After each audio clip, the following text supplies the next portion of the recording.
Ciao Monica, abbiamo iniziato per Giorgio. Ciao. 5, 4, 3, 2, 1. Mm. Sembra un bambino qua, questa immagine che propone, però ha un'espressione quasi da adulto. Lo vedo con la testa un po' in giù, con l'espressione un po' preoccupata. Bambino che sa che non ha fatto qualcosa di buono. Sì, e che deve iniziare ad accollarsi le conseguenze delle sue azioni. Ti dà l'autorizzazione, Giorgio? Sì, vedo che mette i piedi piccolini ancora dentro l'acqua ed è come se volesse proprio un po' di freschezza, un po' di libertà. Quindi dice di sì così, sbattendo i piedi dentro l'acqua. La pozzanghera? No. Qua sembra addirittura un piccolo laghetto. Nome, sì, nome del progetto di Giorgio. Giorgio, ognuno di noi ha un progetto che poi cambia, nella vita, cambia. È uno che ha degli obiettivi, l'anima ha degli obiettivi e si dà un titolo al proprio progetto. Quando l'ha concluso, se ne dà un altro, in modo da avere sequenzialità di obiettivi. Mm, Bisogno di vincere.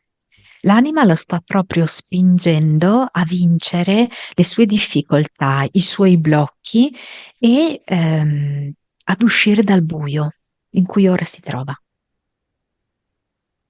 Vibrazione, 1,8, consapevolezza, 137, anima, 43, vite, 2078. consapevolezza. Ah, no, l'avevamo già fatta? Scusa, Era cervello. Scusa, 138, ok. cervello. Sì. 8,6, Suscettibilità ipnotica, 32, 3D circa 80, un pochino meno. e vivacità animica. Per ora 98. Allora, le spieghiamo un po', Giorgio. E la vibrazione è molto molto importante, 1,8 un po' bassa, non bassissima. La consapevolezza è ormai, se seguite questi video, sempre superiore al 100%, quindi yeah. 137 rispetto a tanti altri è modesta, ma va bene. La PS è la parte subliminale, l'anima, quindi metà è anima, metà è spirito. Teoricamente 50-50 è perfetto. 43 sei un po' più spirito, quindi sei un po' più maschile e non femminile, non c'entra niente il sesso ovviamente, sei un po' più azione, lavoro, soldi, fare, pulire, costruire e non dipingere, scrivere poesie, adesso non voglio banalizzare, però pensare di adottare un nuovo animale, no? Fare dei viaggi orientati alla conoscenza e non, per esempio, al semplice profitto. Le vite precedenti o vite parallele, ma qui siamo tutti sulle 2000 più o meno, qualcuno in più, qualcuno in meno. Averne di più non vuol dire essere più duri, no?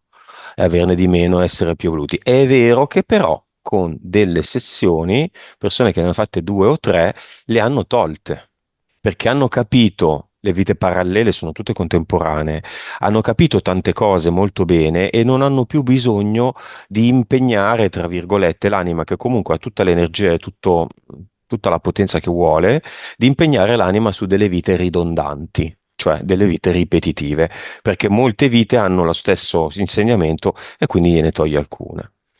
Il cervello sono le capacità medianiche.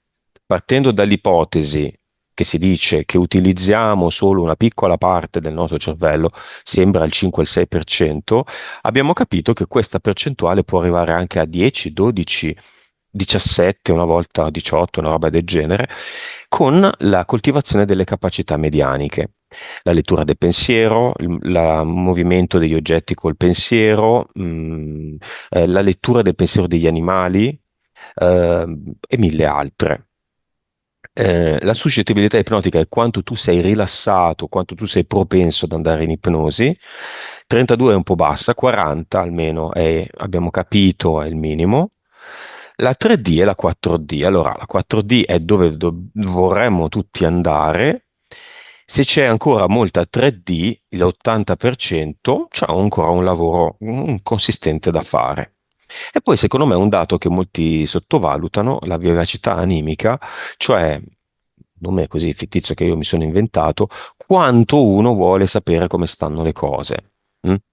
Quanto è determinato nel capire, indipendentemente da quello che scoprirà, anche delle grandi delusioni, ma vuole la verità, vuole sapere come stanno le cose, vuole sapere com'è la Matrix e come funziona.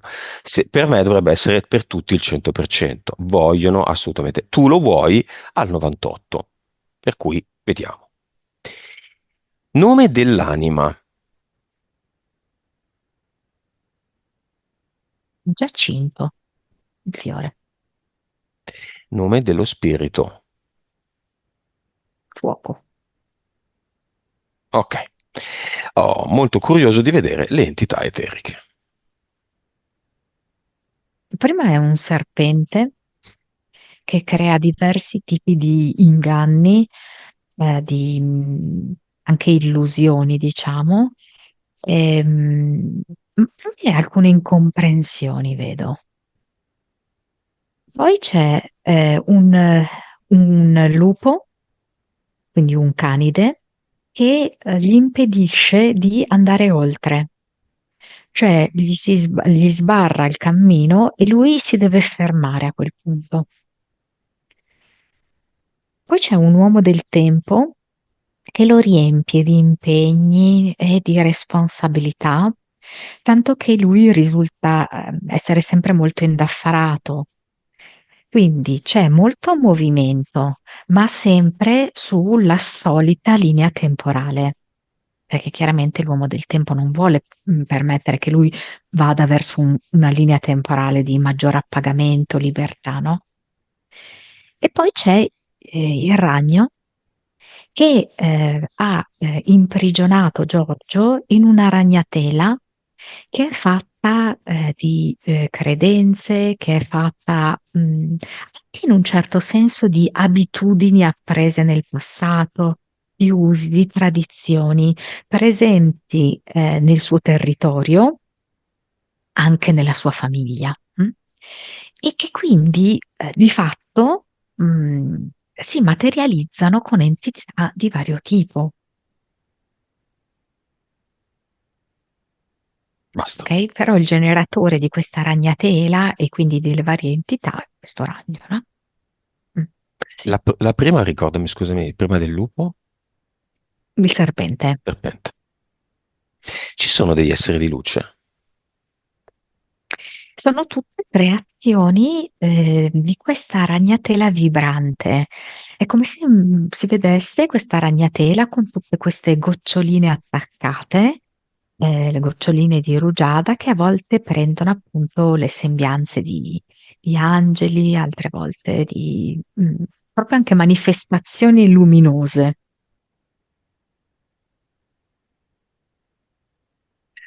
Chiamiamo quelli che hanno avuto a che fare, se ci sono, con Giorgio, di questa ragnatela del ragno. Il ragno Giorgio è la rappresentazione del creatore della Matrix, ok? Quindi siamo in una rete, siamo in un sacco, alcuni ragni fanno la palla, no? Di ragnatela, e dentro ci siamo noi. Quindi Spider-Man, tutto quello. Beh, il ragno fa paura un po' a tutti, quasi. E otto zampe, c'è tutto un archetipo, un discorso archetipico interessante. Sì, alcuni lui li ha visti solo come manifestazioni di luce, quindi non esattamente con delle fattezze, come una luce accecante. Altri invece li ha visti in maniera proprio ben chiara e definita e sono appunto questi angeli che lui ha descritto, vestiti di blu, con i guanti e i calzari anche, con queste piume, con queste ali molto voluminose, le piume di questo bianco latte. Mm, Questa insomma è un'icona abbastanza classica. Però anche c'è questo uomo barbuto, diciamo così, che è Mhm. un po', sì, quello che potremmo chiamare il Dio cattolico. E Gesù? Gesù me lo propone soprattutto in croce. E in particolar modo come se ci fosse un'attenzione particolare ai chiodi, tant'è vero che diversi suoi impianti sono fatti con i chiodi, a richiamare proprio la crocifissione di Gesù. Vediamoli subito gli impianti, se vuoi. In testa c'è come una corona fatta però di chiodi che sono conficcati nella testa, che danno molto, diciamo così, senso del sacrificio, senso del dovere e di responsabilità a Giorgio. Però creano anche molte autoaccuse. Mm, quindi lui che si accusa magari di non essere abbastanza, di non fare abbastanza, e anche qualche rimpianto. Poi chiodi simili, quindi piuttosto grossi, sono infilati nella gola ed è come se lui di fatto non riuscisse ad esprimere, non intendo verbalmente, perché lui è molto bravo, sa diverse lingue, no? Però intendo dire l'espressione profonda di sé fa fatica a tirarlo fuori. E poi chiodi simili infilati nei genitali che gli danno appunto la problematica che lui ha descritto, quindi di eiaculazione precoce, e fanno sì che diciamo così, tutto questo carico di doveri, di responsabilità, di colpe, perché lui si assume comunque un po' le colpe di tutto, vuole alleviare i pesi a tutti quanti, si riversa tutto questo molto nella sua vita sessuale, che risulta un po' depressa, come posso dirti, un po' mortificata. E poi mi fa vedere, sempre all'insegna di questo senso di grande responsabilità che ha nei confronti di tutto e di tutti, mi fa vedere questa palla di ferro legata alla sua caviglia destra, come se appunto lui fosse un carcerato. Questo lui, diciamo così, questa grande assunzione di responsabilità ce l'ha, nel lavoro, ce l'ha nella famiglia, ce l'ha in generale anche verso le persone che incontra, che sono in difficoltà e verso le quali si sente molto responsabile. Basta. Mhm. Entità mentali. Allora, sono tre e la prima si chiama Scuse, poi l'altra Credere e l'ultima mi viene Squallore. Allora, per quanto riguarda Scuse, questa entità mentale fa sì che lui si senta di dover sempre giustificare le persone. Quindi trova sempre una scusante alle loro parole, o alle loro azioni, che spesso sono evidentemente sbagliate e fuori luogo. Ma lui, cerca invece sempre di dare una giustificazione. E d'altronde vedo che lui tende a chiedere scusa nelle situazioni anche quando oggettivamente non lo dovrebbe fare. Però per alleggerire per l'ennesima volta la situazione, ehm, fa che addossarsi la colpa e chiede scusa a lui.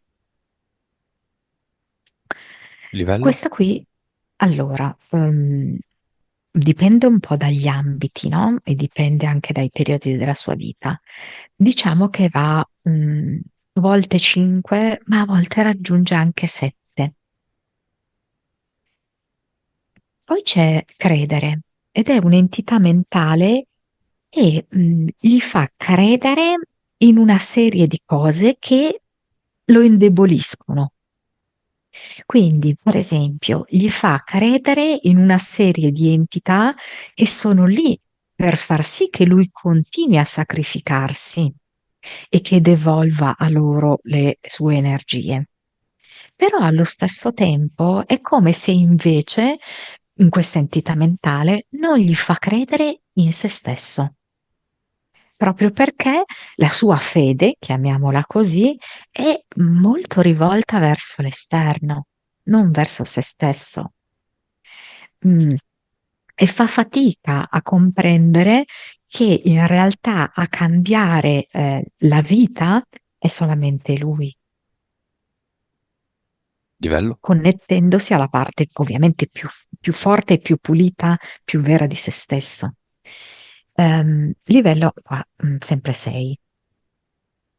Allora, qua l'ultima che si chiama Squallore, magari in passato, qualche anno fa, era più alta, anche questa raggiungeva livello 6, attualmente livello 4.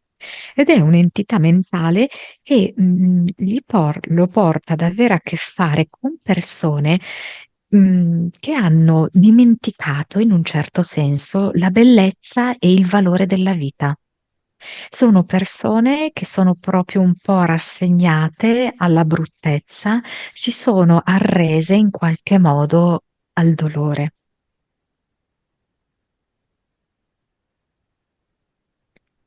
E lui ovviamente vorrebbe in qualche modo aiutarle a riscattarsi. Mm. Va bene, invitiamo nel cinema i viventi, quindi la moglie, Mhm. tutte le persone che ha trattato con il Reiki, E c'è una bella fila. i suoi maestri di Reiki o il maestro o la maestra, Sì, mi vengono due. sì, e chi vuole. Hai figli, Giorgio? Uno, un figlio, maschio, femmina, figlia. Mm, vabbè.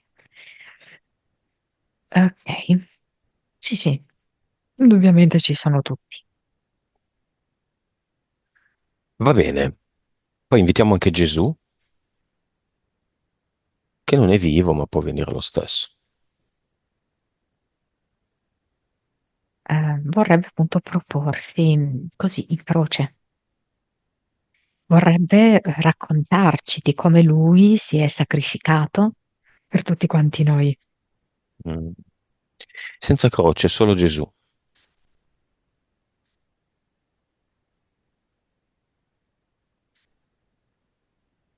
con la sua reale forma. Questi occhi con con le pupille orizzontali. Ha gli occhi con le pupille orizzontali, Mm, cioè come quelle verticali ma orizzontali, un mm, filo. mm. Ma che bella pupilla, da dove viene questa pupilla? Ah, la pazienza. Ah, un ovino, Mhm. caprone, Di quale universo appartiene? A quale universo appartiene? Il primo o il mm, secondo? secondo, Con chi è imparentato nel secondo universo? Satana. Quindi viene? Cioè, nel senso, ovviamente il cinema non riesce ad ospitarlo, perché il livello energetico del cinema Fuori è fuori. incompatibile, eh sì. Viene per forza perché è legato a Giorgio. Adesso mettiamo Gesù accanto a Giorgio e poi mettiamo Gesù accanto a te o a me, uguale. Dimmi quanto sono grandi uno rispetto all'altro. Allora, dovrei quasi utilizzare una lente di ingrandimento per vedere Gesù rispetto a Giorgio. Mhm. E lui come lo vede però Gesù? No, immenso e posizionato in alto. E invece com'è?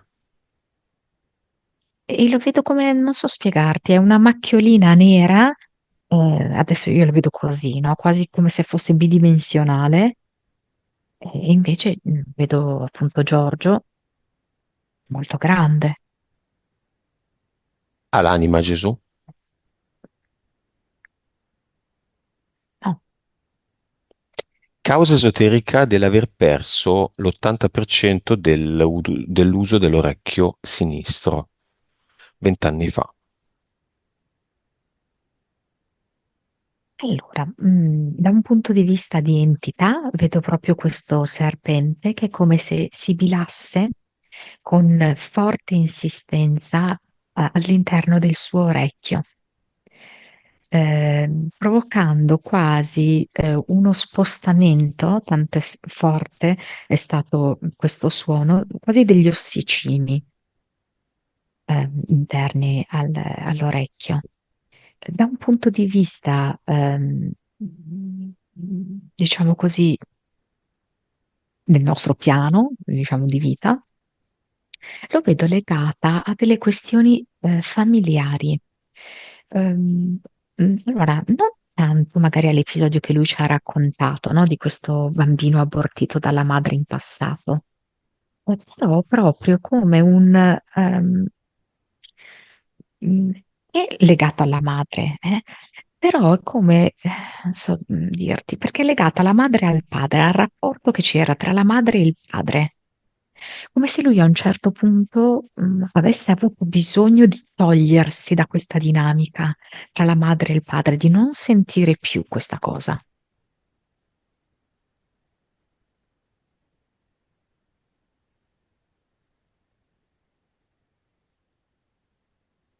E questo è il motivo. Sì, Andiamo all'epoca Reiki. Appare una luce.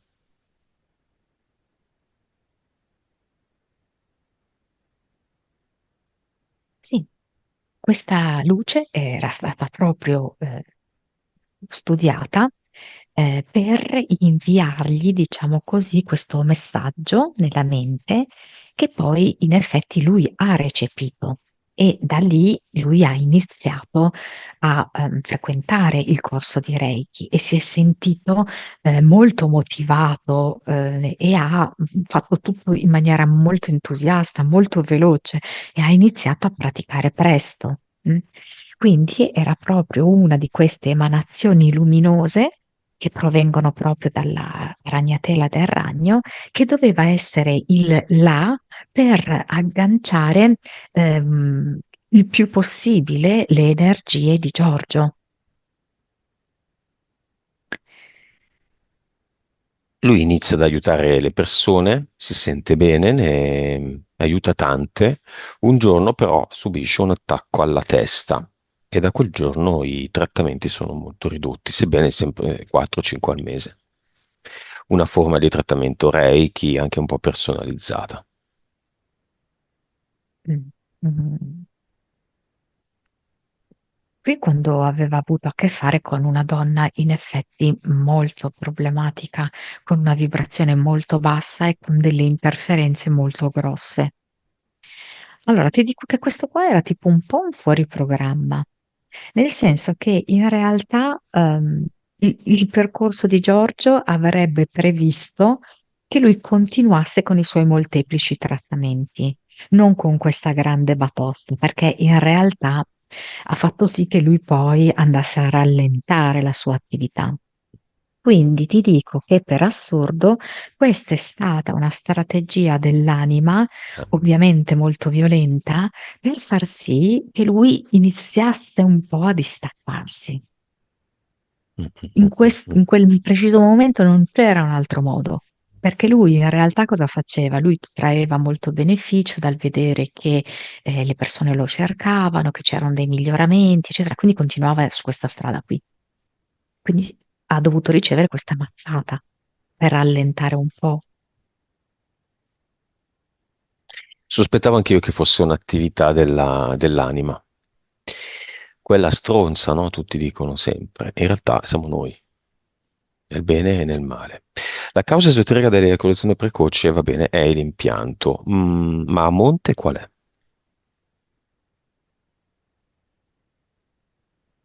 Ehm, È come se lui, in tutta questa grande mole di doveri, di responsabilità, di colpe che si addossa, ehm, non lasciasse spazio, chiamiamolo così, al Giorgio cattivo, ok? Che può anche voler dire, non so come dirti, Giorgio un po' trasgressivo, Giorgio passionale, capito? Mhm. Rimane sempre chiuso, diciamo così, in questo contenimento. Lui deve essere molto contenuto. È una strategia ovviamente, no? Utilizzata dalle entità, usata dalla terza dimensione affinché noi non siamo liberi di esprimerci. Quindi la sua sessualità, che potrebbe tra l'altro dargli del piacere, è assolutamente sacrificata, mortificata. Ok, fa una regressione ipnotica 2 anni fa. Si presentano tre angeli con le piume, li abbiamo già più o meno visti, sono un'emanazione del ragno, quindi della Matrix. Si presentano come i creatori degli universi, questo crea un grande fascino in Giorgio, tanto che mi chiede se c'è magari una connessione. Di solito ho avuto delle vite in quel pianeta dove erano tanto evoluti e adesso purtroppo mi ritrovo, magari anche perché ne ho combinata qualcuna, quindi una specie di karma, in questo pianeta di me, in cui non si capisce nulla. È questa un po' la storia? Sì, una di queste strategie utilizzate dalla terza dimensione è farti credere di essere l'eletto. Quindi lui, che aveva avuto questo privilegio di questa manifestazione angelica e al quale tra l'altro si sentiva molto collegata. Ok? Quindi questo fatto di essere l'eletto implica che tu ti rivolga a loro e ti veneri, no? Mm. Loro e ti sacrifichi in nome di ciò che loro chiedono. Mm, e ovviamente è una strategia, farti sentire speciale, averti dato questa occasione, però poi insomma tu hai un tributo da pagare per questo essere speciale. Va bene. Monica, tranquilla, non è un'indagine, però ti voglio chiedere, tu conosci Salvador Freixedo? Ne ho sentito parlare, uno scrittore? Mhm. Ma l'hai mai letto? No. Allora, è portoghese o brasiliano, credo portoghese, era perché è morto nel 2019, ha tantissimi anni, 90 rotti anni, e bah, ha scritto dei libri che consiglio, comunque non è che sia tanto cattivo. Uno è La Grangia umana, la fattoria umana, o Difendiamoci dagli dèi. Il concetto è quello, no? Lui, tra l'altro, ex uomo di chiesa, ma anche di alto livello, a un certo punto ha rinnegato tutto, ha mandato tutto a quel paese e ha capito una serie di cose, che gli dèi non ci sono, che gli dèi siamo noi, che noi siamo trattati da delle strutture virtuali, questi supposti dèi, come la grangia umana, no? Quindi come la fattoria umana, monti della nostra energia. Come passo uno, per capire le cose, non è stato male, io ho anche letto i suoi libri. Tuttavia, dov'è adesso?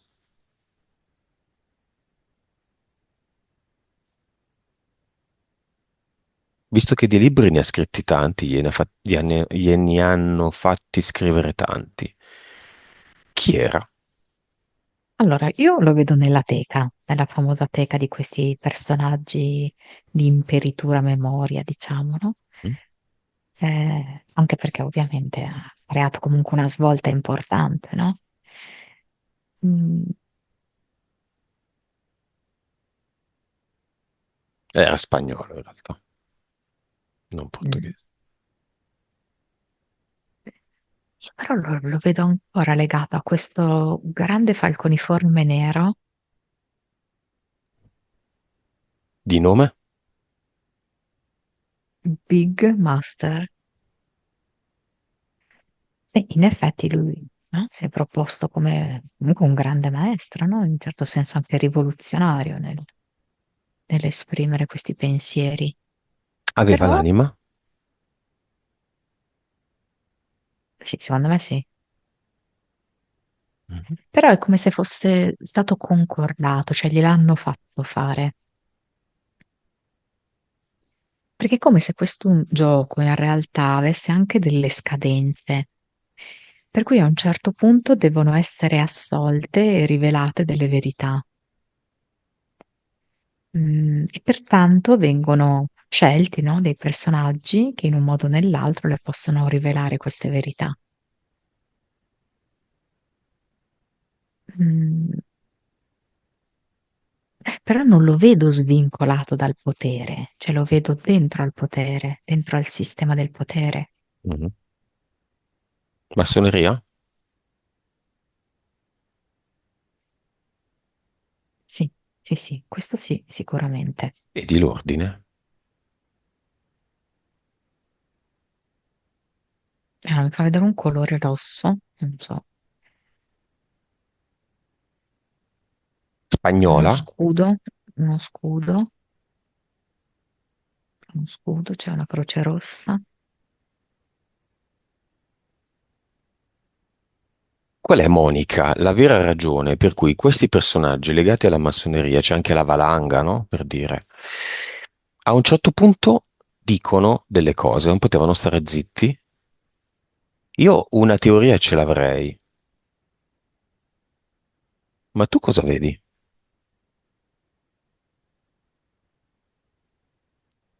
Noi siamo dentro un gioco in cui c'è proprio come si giocava da bambini, obbligo verità. Eh? Mm, mhm, Anche delle fasi di obbligo, e ne abbiamo vissuta una neanche tanto vecchia, no? Con la pandemia. E poi ci sono anche le fasi di verità. Mm. mhm, E cioè, in realtà queste fasi del gioco vanno rispettate perché è un gioco e lo è per tutti, non è che lo è solo per noi, che lo subiamo. E quindi quando c'è il momento della verità sono scelti dei personaggi che però dicono solo una parte, ovviamente, mhm. della verità. Ecco, è sempre comunque molto, non so come Mischiata. dirti, sì, mischiata e oltretutto che dopodiché non è che ti si C'è una smuove tanto. soluzione, non c'è una soluzione se non che siamo fottuti, no? Non c'è una riproposta. E poi ho una seconda teoria. In qualche modo la coscienza arriva già a un punto in cui si arriva a questo qualcosa. E allora chi mettere sotto le luci dei riflettori? Qualcuno di potente, Certo. qualcuno che venga veramente pubblicato da editori importanti, che abbia subito voce, che diciamo bagna il naso, cioè, sto cercando per Giorgio un'altra espressione, fa prima, ecco, perché ha dietro una potenza economica non da niente e riesce a essere pubblicato prima di sconosciuti puliti l'antisistema nel sistema, in sostanza. Volevo dire però che anche quando siamo nelle fasi di obbligo, il livello di consapevolezza umana è alto e allora poi si vede lì, no? Mhm, Un'altra fase molto importante. mhm. Senti, ma questa teca non si può rompere? Perché uno, come Salvador, che ha anima, è nella teca. Se ha commesso qualcosa che non va, si deve fare un giro nel basso astrale, come tutti. Allora, cioè, ognuno di noi vive in un film, ok? Eh, Nel complesso è tutto un grande film, ok? In questo film, mm, posso dirti, non è che c'è sempre un senso di giustizia. No, però è un film, è un gioco, Monica. Nel mio universo, io sono un rompicoglioni, a me non va. Adesso io vado lì davanti alla teca, lo guardo e gli dico, non va bene, hai mentito, dovevi dirlo che facevi parte della massoneria. Prendo un martello e spacco la teca, perché è il mio universo. Certo. Fuori dalla teca. Adesso tu, anima, ti metti davanti a te stessa e vai dove devi andare davvero, non qui nella teca a fare il figo. Vai dove devi andare davvero per capire per la tua evoluzione quello che hai combinato e come risalire la china. Quindi, via.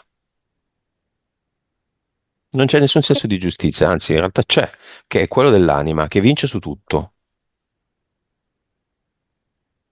Basso Quindi astrale. tu il tuo film l'hai modificato, quindi nel tuo film accade questo, Lui però in cosa fa? altri film no. Quindi lui è protetto dall'immagine e dall'aura di Salvatore, Salvador, che si è creato. Beh, io credo che il mio film sia più consapevole di quello degli altri, che lo tengono nella teca. Sì, però tu cambi il tuo di film, ovviamente, non è Certo. che cambi il film di tutti. Cosa fa Salvador nel mio film? Dove va? Obbedisce e va nel basso astrale. Profondo, superficiale? Quanto ci resta lì?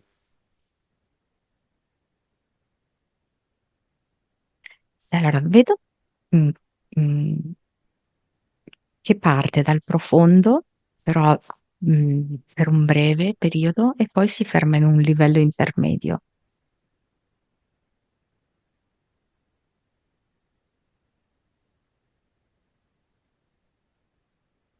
Totale anni?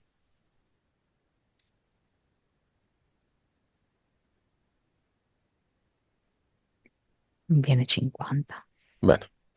Lo salutiamo. Bye bye Salvador, salva te stesso. E torniamo a noi. Giorgio ha bisogno di guardare dentro se stesso.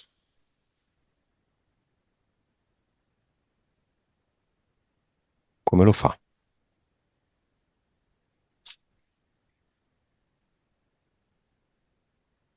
Vediamo una vita parallela di Giorgio in cui l'ha fatto. Era un pastore, lo vedo quindi in mezzo alle sue mucche. Mm.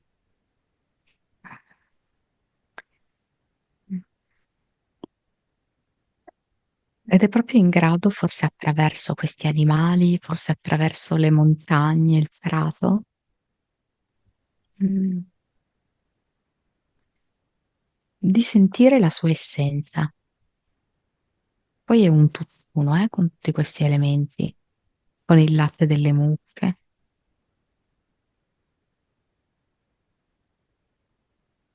Sente come una forma di rispetto e di amore verso tutto.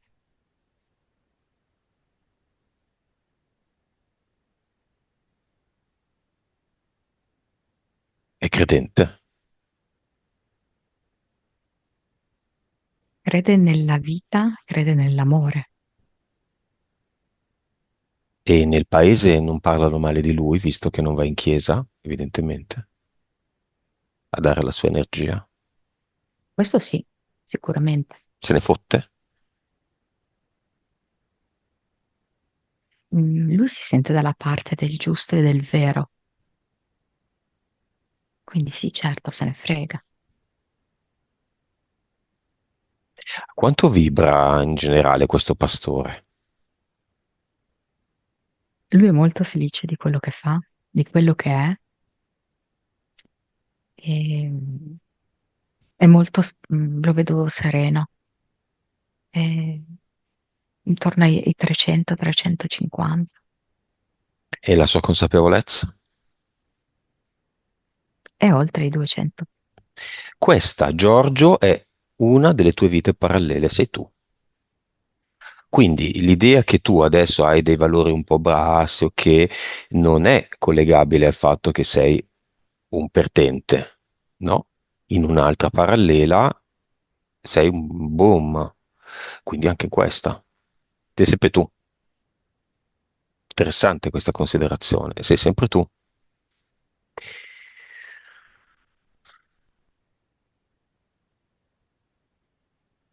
E quindi che si fa?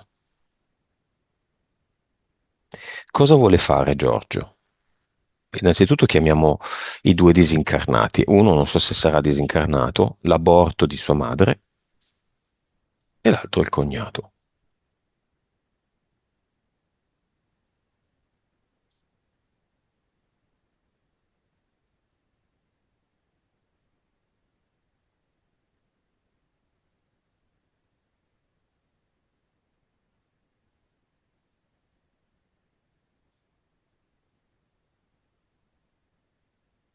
Mm. Per quanto riguarda il cognato, non lo so, mi fa vedere un bicchiere appoggiato a un comodino. Non so se lui aveva anche un po' bevuto. Alcol, dici? Eh, perché vedo che proprio mi focalizza questo bicchiere qui. Adesso dov'è? Mm, Scusa Giorgio, mi fai con le mani il numero di anni che sono passati dalla sua morte? 5 circa. è andato a rivisitare quasi a ritroso i luoghi della sua vita e c'è stato per parecchio tempo, mi fa vedere tipo avanti alla scuola,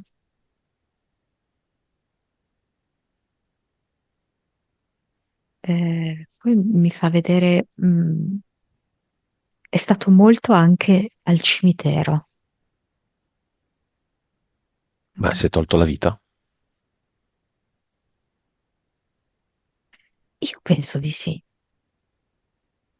nel senso che, allora un attimo, lui è come se ha avuto, non so se si può dire, una sorta di attacco di cuore, una cosa del genere, ok? Quindi uno può dire, ma quello non è togliersi la vita, ok? Però è come se avesse dato una spinta a che avvenisse questo attacco di cuore. Quindi, se vogliamo considerarlo da un punto di vista fisico, potrei dirti no, non si è tolto la vita, ok? Però da un punto di vista spirituale è proprio come se lui l'avesse desiderato.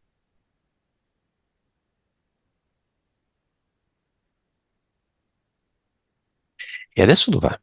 Quindi è passato del tempo, diciamo, nei luoghi della sua infanzia, la scuola. Sì, poi mi fa sentire come se avesse questo senso forte di vuoto nell'ultima fase della sua vita, di non senso della vita. Eh, mm. Poi mi ha fatto appunto vedere come se andasse al cimitero, non so se aveva anche altri ehm, parenti, diciamo così, defunti lì, perché mi fa vedere come se ci fosse una certa insistenza nello stare lì. Forse anche come una quiete, una tranquillità lì. Lì era il luogo di tranquillità, dove nessuno chiede niente, nessuno pretende niente.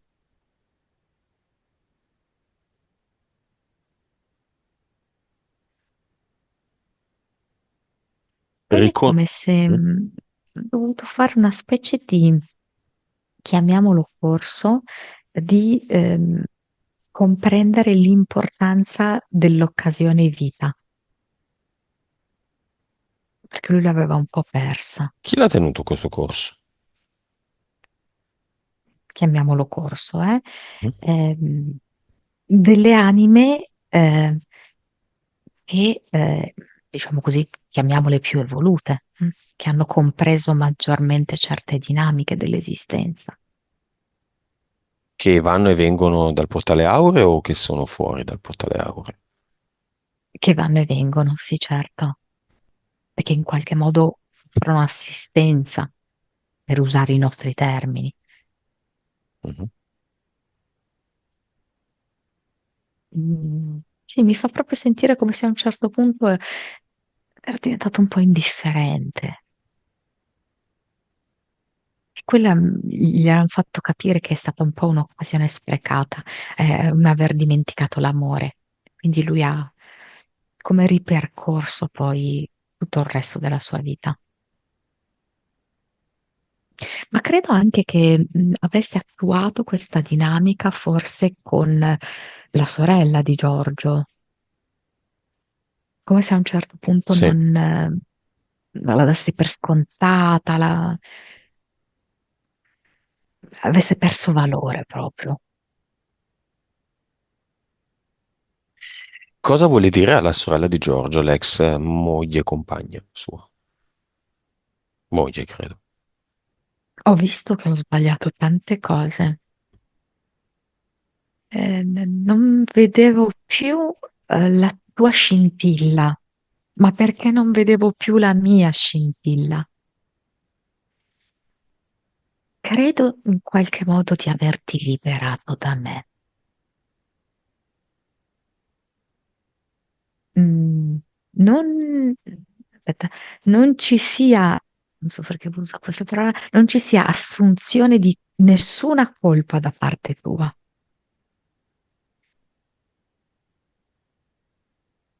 Eh, ma allora hanno avuto un figlio? Che è come Ah, se dicesse che figlia, sì. figlia, ok, che deve, cioè la sorella intendo di Giorgio, Mhm, ok, e che lei si deve occupare di questo adesso. mhm. Mm, mm, Vuole lasciare un s- messaggio alla figlia, senza rimpianti così. poi decidi tu, Giorgio, se riferire o no. Ecco, ora che sono di qua, vorrei godere della tua presenza, delle tappe della tua vita, ma quando ero lì, ehm, non avevo lo stesso interesse. Ora ti vedo come un cuore rosa, anche se a volte sei triste,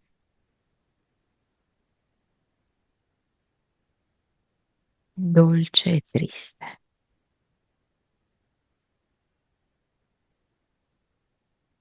Messaggio a Giorgio. Questa chiamata è stata essenziale per me. Ehm, mm, che la vita ti sia più lieve, più leggera.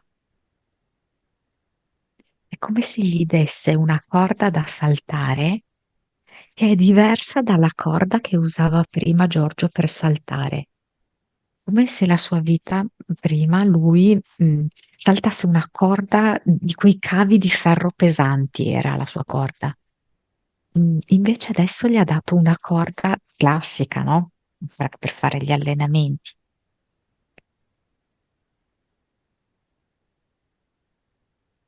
Va nel portale aureo, può, vuole, Sì, sì, sì, assolutamente sì. e allora lo salutiamo.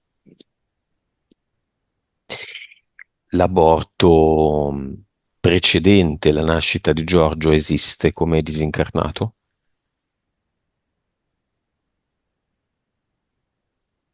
No, mi viene solo che era eterico. Mm, non la vedo come entità animica. Ha attinenza a quello che è emerso in una sessione per cui, se non sbaglio, il problema all'orecchio era collegato a questo aborto. Ma allora, in parte sì, nel senso che è come se la madre avesse avuto questo aborto, mh, però in conseguenza di difficoltà di rapporto con il marito, come se il suo aborto fosse proprio l'espressione di questa, chiamiamola incompatibilità con lui. e quindi ne era derivato un aborto, ok? Però a me mette più l'accento proprio sul rapporto in sé per sé, della madre con il padre, come l'ennesima cosa di cui Giorgio si era assunto la responsabilità. Quindi in qualche modo sì, è collegato. Quindi si è già, l'eterico di questo bambino non nato si è già dato da fare, è andato da qualche parte, no? Sì, sì, sì. Lo salutiamo allora.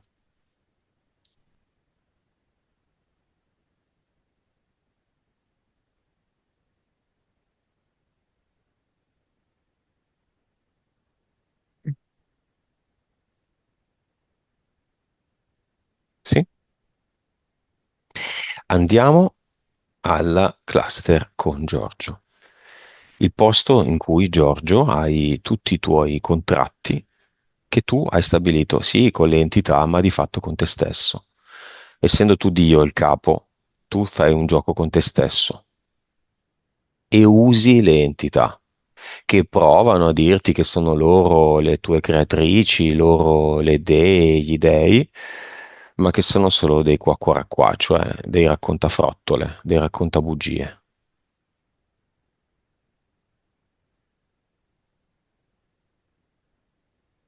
Mm, mi sembra una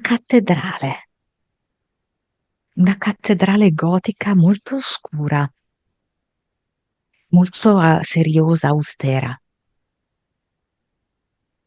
che mette un po' i brividi.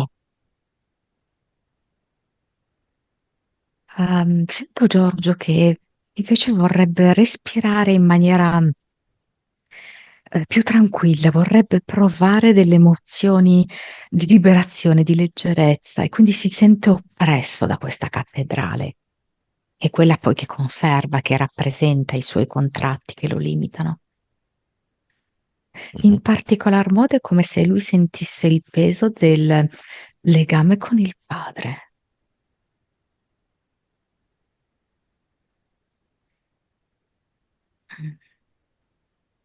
mhm. Um, vedo che sceglie di prenderla a martellate, perché questo lo fa sentire meglio. Ogni martellata si sente più libero, più leggero, con meno responsabilità obbligatorie.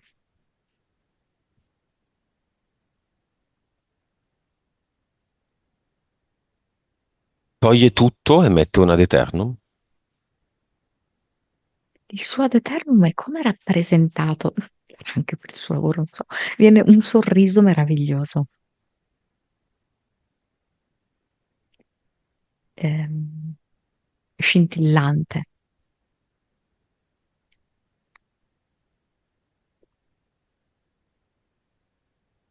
Avatar, il fantoccio virtuale che però Giorgio comanda davanti a un computer tutte le tue vite parallele. Sì, è vestito da vigile e controlla, multa e fischia quando lui commette qualche infrazione, no? Qualche cosa di sbagliato.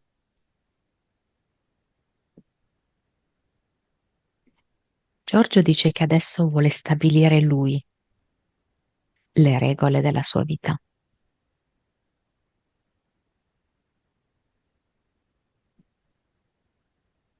e quindi è lui a prendere in mano la paletta del vigile e a far sì che il vigile da solo si infili dentro il portale definitivo, indirizzato dalla paletta che adesso sta maneggiando Giorgio. E mentre l'avatar entra dentro il portale definitivo, Giorgio infila anche tutto il resto dell'ufficio dell'avatar, inclusa la sedia, il tavolo e il computer. E qui piazza una specie di coccarda gialla e rosa, quindi fatta da dei nastri, che rappresenta proprio la sua vittoria. E questo è l'Ad Eternum di Giorgio. È anche il nome del suo progetto nuovo? Vittoria, Sì. sì. Il serpente, il lupo, l'uomo del tempo, il ragno con tutte le sue creazioni angeliche, diciamo. Le entità mentali scuse, credere, squallore e gli impianti esistono ancora.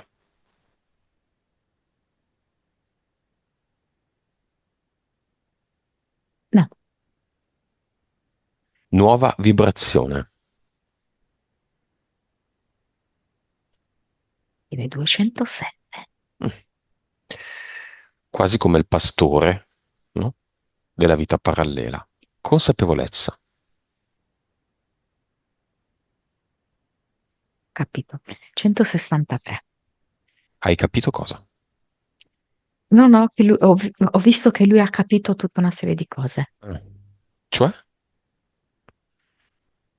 E non lo so, è come se ho avuto una connessione con lui che mi ha fatto capire che ha capito. Anima. È pazza, è pazza. 56.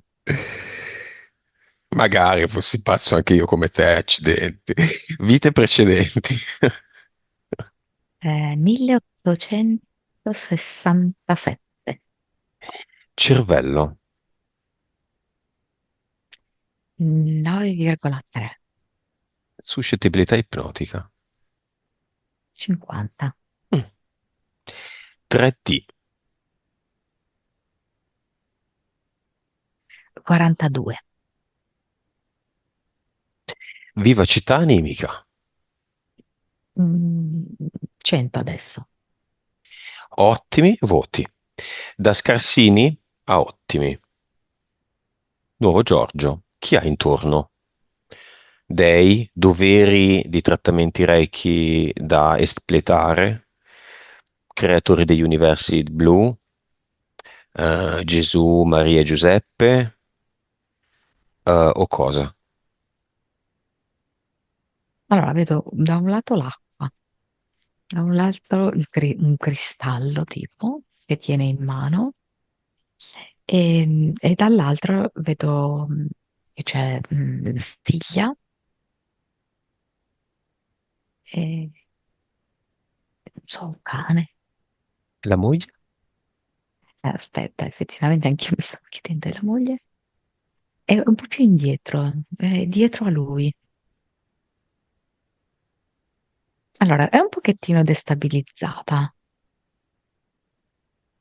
perché ehm, non so come dire, ma cioè, lei si troverà di fronte a un Giorgio un po' nuovo. Un Giorgio che non prega più l'universo se non rivolgendosi eventualmente all'universo che c'è dentro di lui, Esatto, sì, sì, sì.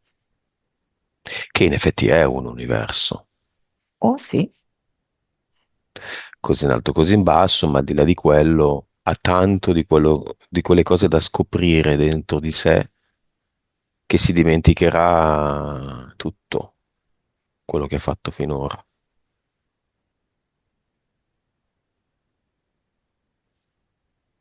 Messaggio finale di Giorgio a se stesso. che mescola le carte di un mazzo di carte e dice: Adesso sono io il giocatore a tutti gli effetti. Scelgo un po' più di divertimento nella mia vita, in questo gioco vita.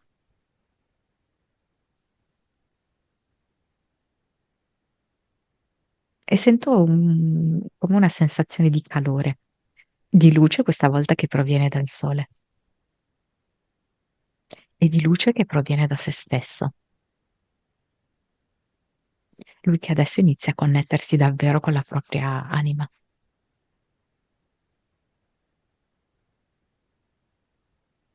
Va bene. Immagine finale finale? È sdraiato, si sta rilassando, è comodo e sorride. Abbiamo finito.